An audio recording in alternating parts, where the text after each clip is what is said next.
नमस्कार। राजनीतिक भूगोल के जो आपके हमारे जैसे विषय हैं,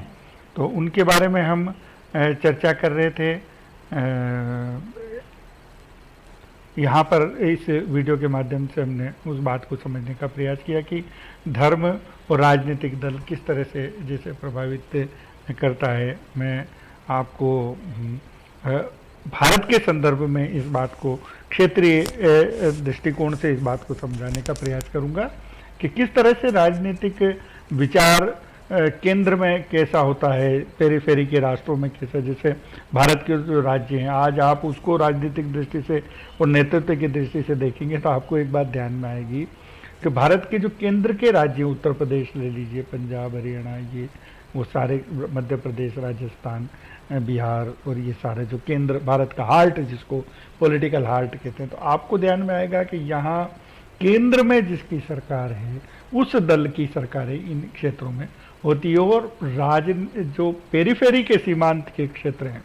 वहाँ पर जब आप इस बात को देखते हैं तो आपको ध्यान में आएगा कि वहाँ पर बिल्कुल अलग परिस्थिति, वहाँ पर क्षेत्रीय दलों का प्रभाव, शायद वे राष्ट्रीय दल उनका प्रभाव इसलिए बढ़ा कि वो जो राजनीतिक दल जो राष्ट्रीय दल हैं, वे राष्ट्रीय दल कहीं न कहीं उस क्षेत्र की राजनीतिक महत्वाकांक्षाओं को और जरूरतों को उस सीमांत क्षेत्र की पूरा नहीं कर पाए। इसलिए वहाँ पर सभी जगह आप जहाँ महाराष्ट्र देखिए, तमिलनाडु देखिए, आंध्र देखिए, आपके पूर्वोत्तर के क्षेत्र देखिए, आपको इवन पंजाब हरियाणा को देखिए, जम्मू कश्मीर को देखिए, तो यहाँ सब जगह क्षेत्रीय दलों का विकास हुआ है। और उनको लोगों ने, आसाम को देखिए, उनको लोगों ने, त्रिपुरा को देखिए, उनके वहाँ के लोगों ने, क्योंकि वो राष्ट्रीय दल उनकी बात को ज़्यादा मनवा नहीं पा रहे हैं या अपनी महत्वाकांक्षाओं की पूर्ति नहीं कर पा रहे, उन्होंने राजनीतिक जो क्षेत्रीय राजनीतिक दल हैं उनको चुना और उनकी सरकारें बनती है। अब ये बात अलग है कि उनका राष्ट्रीय परिप्रेक्ष्य में, क्योंकि उनको विकास अपने क्षेत्र का कराना है, तो वो राष्ट्रीय जो दल है उनके साथ गठबंधन करते हैं और अपने विकास की चर्चा उनके साथ मिलकर किस तरह से की जा सकती है, अपने विकास के अवसर कैसे ढूंढे जा सकते हैं, वो एक अलग विषय है। लेकिन मूल रूप से अपने को इस बात को समझना पड़ेगा कि राजनीतिक लक्ष्यों की प्राप्ति के लिए भौगोलिक दृष्टि से किसे महत्वपूर्ण होगी। जैसे जैसे आप केंद्र से दूर जा रहे हैं, आप जो राजधानी है उससे अगर आप दूर जा रहे हैं भौगोलिक दृष्टि से, तो जो राज्य के केंद्र में जो राजनीतिक दल आपका शासन कर रहा है उसका विचार कमजोर पड़ता जा रहा है दूरी के साथ, और वहाँ के लोग आपसे विपरीत विचार, क्षेत्रीय विचार की बात को स्वीकार कर अपना क्षेत्रीय दल बना रहे। तो ये आपको समझ में आएगा कि भौगोलिक दूरी और विशालता भी कैसे राजनीतिक दलों के गठन को निर्धारित करती है और उनके उस विचार को निर्धारित करता है। अब यही जो भाव है, ये भाव आपको हमको समझना पड़ेगा कि ये भाव ही उस राजनीतिक दल या उस क्षेत्र के विकास को और जैसे निर्धारित करता है। कभी कभी इस क्षेत्र के विकास में कभी भाषा आपकी प्रमुख हो जाती है, कभी आपका शारीरिक जो बनावट है वो जैसे महत्वपूर्ण हो जाती है, कभी आपके जैसे धार्मिक संस्कृति, धार्मिक विचार नए क्षेत्रीय दल को जन्म दे देते हैं। तो एक राजनीतिक दल के जन्म ने है कि जो पीछे जो कारण हो सकते हैं उनमें भी अगर आप पीछे से जाकर कहीं देखते हैं तो आपको समझ में आएगा कि वहाँ भी कोई न कोई भौगोलिक तत्व ही उसके लिए जिम्मेदार। मतलब समाज का कोई भी ऐसा पक्ष मैं बड़े रूप में अगर इसको कहूँ तो आपको ध्यान में आएगा कि राजनीति से परे नहीं है, राजनीतिक बातों से परे नहीं है, उस मतलब भौगोलिक बातों से परे नहीं है, भौगोलिक विषयों से परे नहीं है, राजनीति से परे, वो सब कहीं न कहीं भौगोलिक विचार से परिलक्षित हैं, प्रभावित हैं। तो हमको ये ध्यान आता है कि राजनीतिक दल जो किसी भी क्षेत्र के विकास को की सीढ़ी बन सकते हैं, उसका नियामक बन सकते हैं, तो वो कहीं न कहीं भूगोल से प्रभावित है, जो हमारे लिए बहुत महत्वपूर्ण विषय है। और इसमें आप लोगों ने ये भी देखा होगा कि कई बार हमारी रुचि होती है, कई बार आपने देखा होगा कि भारत के चुनाव में अमेरिका की रुचि है साहब, तो अमेरिका की रुचि, वो रुचि राजनीतिक दल में नहीं है। हमको इस बात को समझना पड़ेगा कि उनको ये लगता है कि ये जो फलाना राजनीतिक दल है ये वैचारिक दृष्टि से हमारे निकट है, अगर ये जीतता है तो हमको लाभ हुआ। ये बात एक बहुत महत्वपूर्ण विषय है। जब भी आप लोगों ने देखा होगा सत्ता में परिवर्तन होता है, कोई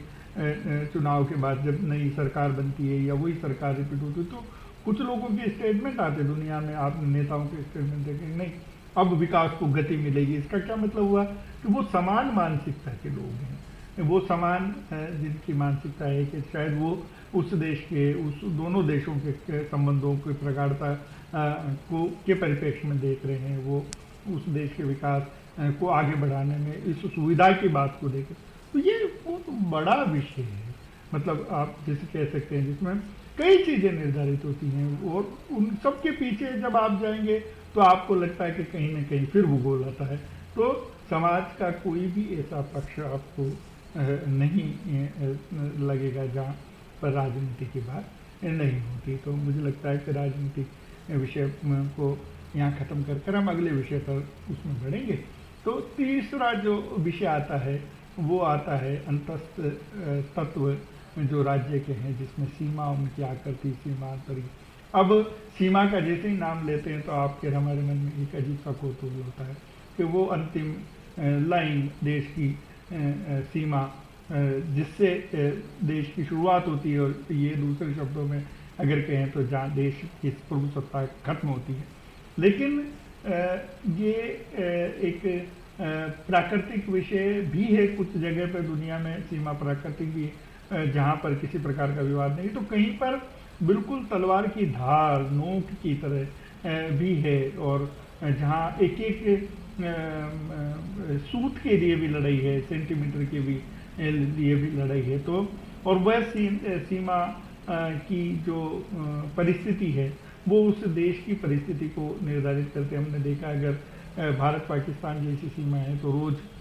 का एक तनाव उस देश में है, और जब तनाव जब देश में रहता है तो किस तरह से विकास होगा ये आप और हम समझ सकते हैं। जैसे आपका इजराइल ले लीजिए जो चारों तरफ से 42 मुस्लिम राष्ट्रों से घिरा हुआ है, तो एकमात्र यहूदी दुनिया का देश है जहाँ की परिस्थिति आज आप देखते हैं, जैसे सीरिया और ये सारे देश, अजरबैजान, ये आप हम देख रहे हैं। तो क्या विवाद है, कौन सी बात है, लेकिन सीमा को लेकर जो रोज की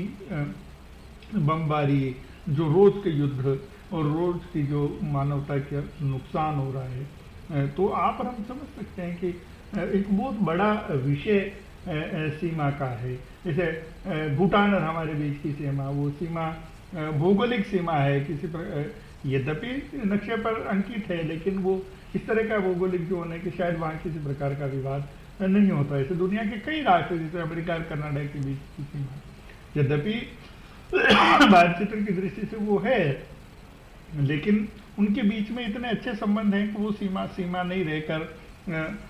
जिसको कह सकते हैं कि एक मिलन का केंद्र है, जहाँ दोनों राष्ट्र मिलते हैं। इसके विपरीत कुछ राष्ट्र ऐसे जहाँ की सीमा से दोनों राष्ट्र कह सकते हैं कि विलग होते हैं, दो विचारधाराएं, दो प्रभुसत्ताओं का विलग होना जिसको कह सकते हैं, और कई सारे विवाद जैसे हैं भारत पाकिस्तान का बहुत बड़ा जो जम्मू कश्मीर और हमारा उत्तर भारत का क्षेत्र है जो चाइना और उनके कब्जे में है, जिसकी सीमा का निर्धारण ही आज तक नहीं हो पाया है, वो विवाद का विषय है, वो यूएनओ में भी विषय है, कई जगह उस विषय। और ऐसे दुनिया के कई विषय क्षेत्र चले, जैसे पिछले दिनों आपने दक्षिण जो पूर्वी आपका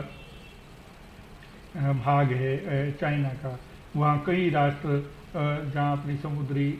संसाधनों को लेकर चाइना से उलझे हुए हैं, और चाइना वहाँ उन सब पर आधिपत्य की बात करता है। तो समुद्र की सीमा भी एक अनोखी परिस्थिति, भौगोलिक परिस्थिति खड़ी करती है। तो आप और हमको लगता है कि जैसे कैसे और किस तरह की बातें आपको ध्यान, और सीमा का जो निर्धारण है वो किस माध्यम से हुआ, वो शांति से हुआ कि युद्ध के कारण से हुआ, कब जाने के कारण से हुआ, अधिकृत कर लिया, बलात् जोर जबरदस्ती आपने किसी में घुस गए, ये बहुत सारी ऐसी चीज़ें हैं जो सीमा से लेकर भी हैं। तो वो आपको हर एक जो विषय है मुझे यहाँ डिस्कस करना चाहिए भौगोलिक दृष्टि से, वो बहुत महत्वपूर्ण है, वो है सीमांत क्षेत्र। सीमा और सीमांत में यही क्षेत्र है। सीमा जिसको हम कह सकते हैं कि वो किसी भी प्रकार की कि जिसको कह सकते हैं कि नो मैन लैंड है, जो सीमा बिल्कुल तीक्ष्ण धार है, जहाँ किसी भी प्रकार की कोई स्पेस नहीं है, भूमि नहीं हो सकती। लेकिन सीमांत ऐसा क्षेत्र है जो शुद्ध रूप से भौगोलिक अवधारणा है, भौगोलिक बात है।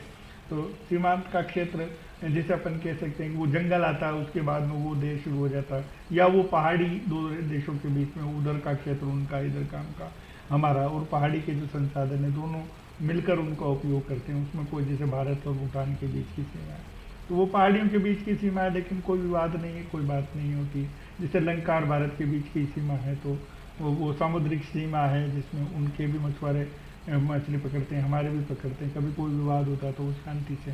उसको हल कर लिया जाता है। यही पाकिस्तान के बीच में तो बिल्कुल कांटों की तार, आपने इलेक्ट्रीफाइड तार खींच रखी। जैसे कई राष्ट्र ऐसे यूरोप के जहाँ बहुत बड़ी मात्रा में इन्फल्ट्रेशन होता है, वो इधर उधर लोग जिसको कहते हैं स्थानांतरित हो जाते हैं अवैधानिक रूप से। जैसे आज भी, जैसे अमेरिका में, यहाँ दुनिया का हर आदमी चाहता है कि मैं अमेरिका चले जाऊँ अपने विकास की बात को सोच के, तो वहाँ सीमाएं बहुत सील्ड हैं एक तरह से, जिसको कह सकते हैं कि परिंदा भी पर नहीं मार सकता, एक भी व्यक्ति अनधिकृत रूप से वहाँ पर नहीं घुस सकता। तो ये एक अलग सा जिसको कह सकते हैं हम कि स्वरूप आपको ध्यान में आता है। तो ये भौगोलिक विषय है सीमांत पूरी तरह से, और उसके विपरीत सीमा जो है वो स्पेस लेस है, बिल्कुल किसी भी तरह का कोई भी स्पेस वहाँ पर नहीं है, जगह नहीं है, बिल्कुल धार के रूप में है। वो आपकी भाषा, खाना पीना, आपका क्या अखबार पढ़ेंगे, क्या आप खाएंगे, कैसे कपड़े पहनेंगे, कैसे रहना, किसकी आराधना करनी, किसकी पूजा करनी, कई सारी चीज़ें हैं जिनका निर्धारण हमको लगता है कि सीमा के बाद होता है। एक बहुत दिलचस्प विषय है सीमा, हम एक अलग से चैप्टर में बाद में इसको पढ़ेंगे जब आपको विशद बातें बताएंगे। पर मोटे तौर पर जैसे सीमा के बारे में हम इस बात को इस तरह से कहते हैं। कई बार तो ये कहा जाता है कि ये सीमा ये निर्धारित करती है कि आप सुबह उठकर कौन सा अखबार पढ़ेंगे, कौन सी किताब पढ़ सकते हैं। तो ये बिल्कुल व्यवहारिक बात है। कई चीज़ें जैसे कभी होता ना कि जैसे कोई किताब आपकी संस्कृति, समाज या किसी को नुकसान पहुंचाती थी, वो बैन कर दिया जाता है, तो अब निश्चित रूप से आप वो किताब उस देश में नहीं पढ़ सकते हैं। तो ये सीमा का निर्धारण हो गया कि आप क्या पढ़ने वाले हैं, कौन सा अखबार पढ़ने वाले हैं। जो अखबार आपके संपूर्ण बुधा को नुकसान पहुंचाता है, आपकी संस्कृति समाज को नुकसान पहुंचा, दुनिया भारत सरकार या किसी भी देश की सरकार उसको बैन कर देती, तो फिर आप उसको नहीं पढ़ सकते, वो चोरी छिपे। जैसे कई ऐसी परिस्थितियाँ आज़ादी के आंदोलन में हमने देखा, चोरी छुप के सारे अखबारों पर प्रतिबंध थे, तो वो उस दौरान वो सारी चीज़ें नहीं निकली, वो अखबार नहीं छपते थे, चुपके छपते थे। लेकिन वो सीमा ने तो निर्धारित कर ही दिया कि आपको ये काम करना और ये नहीं करना, लेकिन फिर भी वो इस तरह की परिस्थितियाँ थी। तो ये परिस्थितियों को हमको इस रूप में पढ़ना पड़ेगा, उसको समझना पड़ेगा। एक व्यापक दृष्टिकोण विषय का बने, प्रासंगिकता उसकी बनी रहे, उसके समय के अनुसार उसमें परिवर्तन होते रहे, तो बहुत जरूरी है किसी भी विषय के विकास के लिए, किसी भी विकास की सार्वभौमिकता के लिए। अगले इस विषय को मैं यहाँ खत्म कर अगले विषय जो आपके अंतर्राष्ट्रीय उस रूप का है, समूहीकरण और अंतर्राष्ट्रीय विषय पर, जिस पर हम अगले वीडियो में बात करेंगे। धन्यवाद।